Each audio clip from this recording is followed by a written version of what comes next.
दिवसाची सुरुवात मस्त अशी तूप आणि पोळी खाऊन केला. मला कडक पोळी आवडते म्हणून मस्त अशी कडक पोळी केली तव्यावरती आणि त्याला मस्त असं तूप लावून रोल करून मस्त एन्जॉय केला.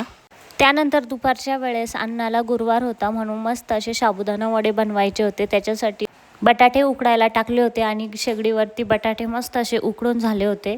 साबुदाणा वड्यासोबत मस्त असं शेंगदाण्याचा रस्सा बनवायचा होता, तो पण लगेच बनवून घेतला आणि बाजूला ठेवून साबुदाणा वडे बनवायला घेतले. आणि पहिले तर शेगडीवरच ट्राय केले, पण ते शेगडीवरती तेल जास्त गरम होत नव्हतं, त्याच्यामुळे वडे फुटायला लागले. म्हणून म्हटलं चला गॅसवर पटपट असे बनवून घेऊ आणि मस्त असे साबुदाणा वडे बनवून तयार होते.